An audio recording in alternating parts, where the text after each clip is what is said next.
Hey, what's going on? It's your boy Definite, and I want to tell you about this cool app I just found out about. It's called Anchor. It's a real cool app, man. I think you guys will really feel it.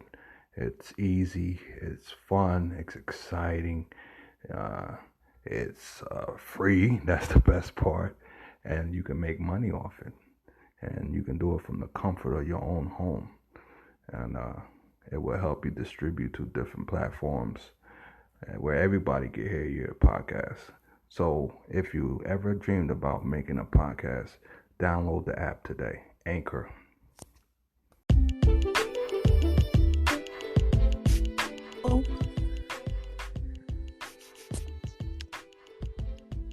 What's up? Hey, how you doing? How you doing? I'm blessed. That's what's up. That's what I like to hear. So, this is your boy Definite. I'm rolling down with my girl, my homegirl from the West Coast. How you say your name, Rozay? Rozay. There it is. So, I'm going to let you do what you do.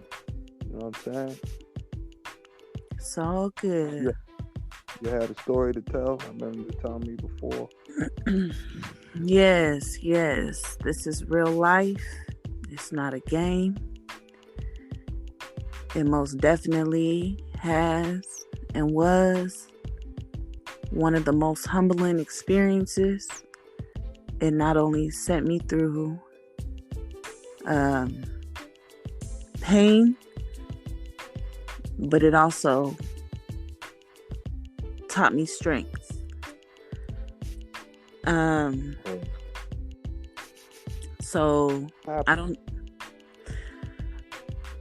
So back in, I say 1998, Right.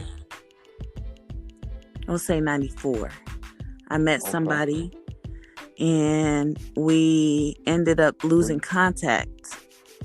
Where'd you meet him at? In juvenile hall. We were young. Oh, yeah, that's right. You did tell me that. Yeah. We were young. We met in juvenile hall, you know. We ended up losing contact, and about 5 years later, we ended up reconnecting through a family member. Oh, okay. Through a family member. And it was green light from there. You know, we hung tough. We rocked it out. Mind you, us being, you know, teenage friends, I felt like this person was who he said he was. Right. I mean, you would have no reason to think nothing different. Right. You know what I mean? So as time went on, you know, we started to get serious. The relationship started to get serious. We ended up, you know, years later having kids together. How many kids you got? I have 4 kids. Okay. What's the ages? So I have a What's 11-year-old. the ages? I have an 11-year-old, a 14-year-old, a 16-year-old, and an about to be 19-year-old. Damn, girl. That's why you got to get your grind on like you do. Man, the hustle is real. Sleep is for the rich. No doubt, yo. You know what I'm saying? I feel your struggle now. Man, it's been a beautiful struggle, though. When I say it's doubt. been a beautiful struggle, it's been a beautiful struggle. I wouldn't change it for nothing in the world because I know that. it taught me so much. I wouldn't be who I am today if it wasn't for the struggle. You know I know that, baby girl. You know what I'm saying? Right. Yeah. Struggle is definitely, it makes you who you are, no doubt. Yeah. So go ahead. Okay, so we ended up having kids. We ended up getting married. Whatever the case may be. Um, but in the process of throughout the relationship, at first it was all good, you know. Right. And later on in the relationship, he started to get abusive.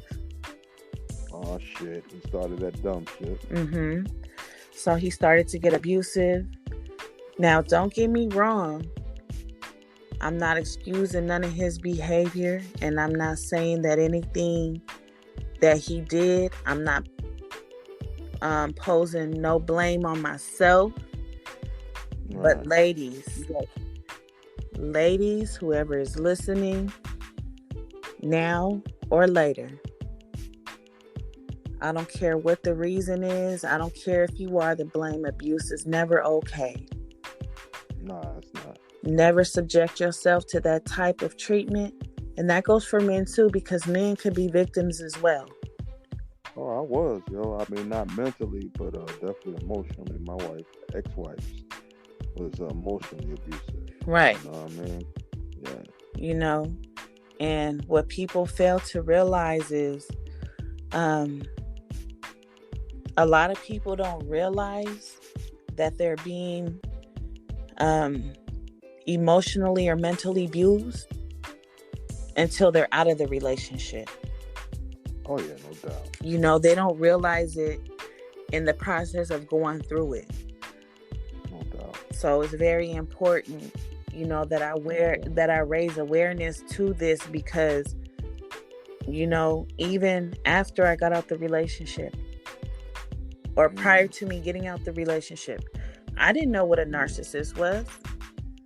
Right. I learned that afterwards. Never had any experience with it before. Right. And no one ever taught me. No one ever, because nobody knew. Right. That word narcissist never existed. Right. Not in my world and not in anybody else's world. I just learned that word a couple years ago. Right. So, me as a woman, I always put myself in another woman's shoes. No doubt, you're supposed to. Right? It's very important to me to raise awareness to, domestic violence, because I am a survivor. So let me ask you this.